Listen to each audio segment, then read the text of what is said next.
Napa? Napa Pak tahayul? Tahayul itu kisah-kisah yang berdasarkan khayalan, ya, tidak ada realitanya. Kemudian bid'ah, perkara-perkara yang baru di dalam agama yang tidak memiliki landasan sama sekali. Kemudian khurafat adalah cerita-cerita apa? Dusta, cerita-cerita bohong, itu namanya khurafat. Itu dulu di tanah Jawa sangat menjamur Bapak Ibu sekalian. Di tahun 1800-an, 1900-an, itu di tanah Jawa, di Nusantara, di Indonesia itu sangat menjamur praktek tahayul, bid'ah dan khurafat. Maka dari itu dulu Muhammadiyah terkenal dengan gerakan anti TBC. TBC di sini bukan penyakit tuberkulosis, sanes penyakit TB, tetapi ini adalah penyakit akidah, bukan penyakit fisik tapi penyakit akidah. Karena ternyata Bapak Ibu sekalian, ya, TBC ini tahayul bid'ah khurafat, ya, di tanah Jawa ini khususnya itu banyak sekali dibumbui dengan apa? Dengan unsur-unsur yang memiliki bau kesirikan. Nanti ada keyakinannya, yang dimana keyakinan itu tidak sesuai dengan syariat ataupun tuntunan Islam. Tapi alhamdulillah seiring dengan perkembangan zaman, dengan majunya teknologi, itu semuanya dapat terkikis dengan sendirinya. Karena orang-orang sekarang itu lebih rasional. Kalau memikirkan sesuatu dipikir secara akal logika. Kalau orang dulu yang penting katanya dan katanya. Kalau ada orang bilang langsung ditelan mentah-mentah, tidak dipikirkan secara matang. Nah, Bapak yang dirahmati Allah Subhanahu wa taala, maka kita harus menghindari segala sesuatu yang mengandung atau dapat membawa seorang kepada unsur kesyirikan maupun kebid'ahan. Jemaah yang dirahmati Allah Subhanahu wa taala. Kemudian di dalam PHIWM disebutkan bahwasannya kita di dalam akhlak itu harus dituntut untuk dapat meneladani sebagaimana akhlaknya Rasulullah Shallallahu Alaihi Wasallam. Tadi akidah sudah bahwasanya kita itu harus hidup berdasarkan prinsip tauhid. Prinsip tauhid artinya mengesahkan Allah, kita beriman kepada Allah, kita mengesahkan Allah Subhanahu wa taala, tidak menyekutukannya dengan apapun. Kemudian dalam konsep akhlak kita harus dituntut untuk dapat meniru panutan kita Nabi Muhammad Sallallahu Alaihi Wasallam di dalam perilakunya, kemudian di dalam sifat-sifatnya. Ada sifat wajib bagi para nabi ini. Mungkin ini anak kamu tahu apa saja? Siddiq, amanah, tabligh, fatona atau fatona tabligh. Siddiq itu artinya apa? Kita dituntut atau sebisa mungkin untuk melakukan perkataan maupun tindakan yang jujur. Kalau berbicara jangan sampai bohong. Di dalam beliau disebutkan ya bahwasanya orang mukmin itu bisa jadi atau boleh jadi dia itu pelit, ya. Tetapi orang mukmin itu tidak boleh tidak jujur atau harus jujur, tidak boleh bohong. Ya. Konsep kejujuran harus kita junjung tinggi Bapak Ibu sekalian. Karena kejujuran ini sekarang sangat langka sekali. Mungkin di Indonesia banyak kita. Tetapi kalau orang jujur, ya tidak sebanyak orang yang pintar, saudara sekalian.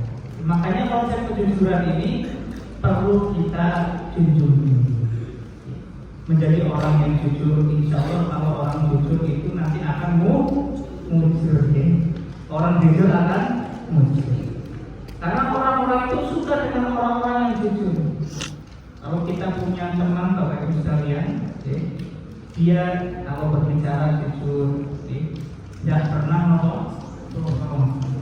Kira-kira kalau dia mengatakan sesuatu kita percaya atau tidak? Percaya. Loh, kenapa percaya? Orang tahu lembo. Tapi kalau orang tersebut itu sukanya bohong, kalau bilang itu mencela-mencela, sekarang bilangnya A, nanti bilangnya B. Hari ini bilangnya C, besok bilangnya D. Nah, mencela-mencela tidak konsisten dalam berkata. Kira-kira kita percaya atau tidak? Tidak percaya.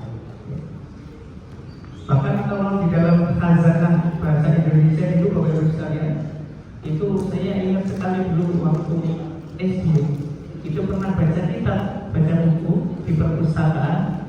Itu ada kisah seseorang, ya, orang tersebut itu dari hutan nyari kayu bakar.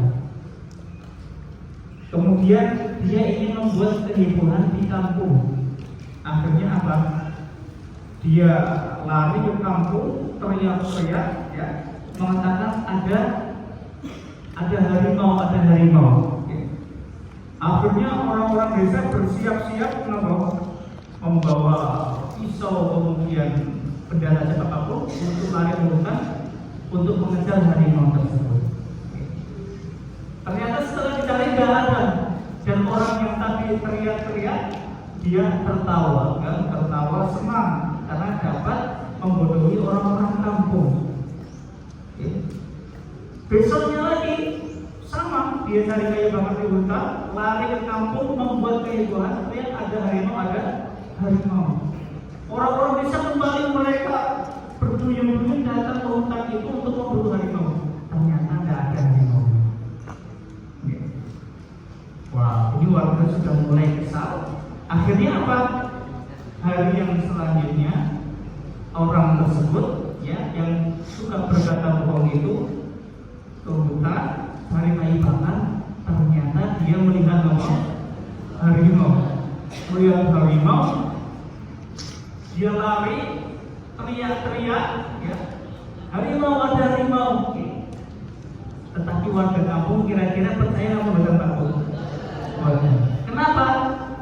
Karena sehari 2 hari sebelumnya dia melakukan perkataan yang sama, mengatakan perkataan yang sama, dan dia berbohong. Maka ketiga kalinya warga tidak percaya, dan ternyata pada hari itu memang benar ada harimau.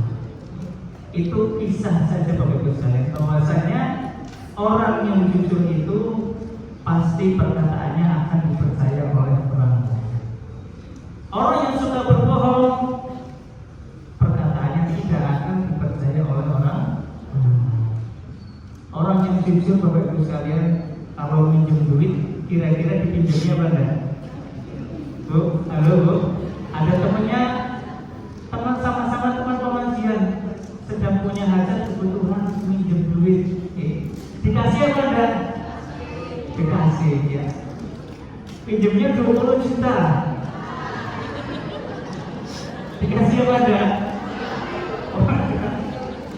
Ya kalau ada uangnya, kalau pengen nolong, orangnya ini Masya Allah rajin jamaah, jujur dan kapur, bilang, Bu, insya Allah 2 bulan lagi saya bayar semuanya, kontan buat nyicil. Nah, dikasih apa enggak, Bu? Oh, ada yang bilang enggak, ada yang bilang iya. Nah, kalau orang jujurnya kita percaya saja, ya apa-apa. Kalau kita memang ingin bantu dan punya uangnya, silakan. Ya. Tapi kalau kita ada orang nggak kenal, tiba-tiba pinjam uang, ya. Saya pernah waktu pijat sama orang nggak kenal, ya. Ujung-ujungnya apa? UUD, ujung-ujungnya duit, ya, ngecek macam-macam, kemudian bisa pinjam uang enggak? Gitu. Padahal saya tidak kenal itu nomor baru. Dia kenalannya seperti ini, saya sesama anggota grup ini, ya, bisa pinjam uangnya dulu enggak? Kemudian dikasih foto, Pak. Ini anak saya sedang sakit di rumah sakit. Ini badan kenal. Ya. Kalau kira-kira kalau kenal dan kenal itu dikasih apa enggak? Ya enggak. Apalagi lewat WA, okay? Lewat media sosial, ini bahaya. Banyak praktek penipuan atas nama seseorang. Ya.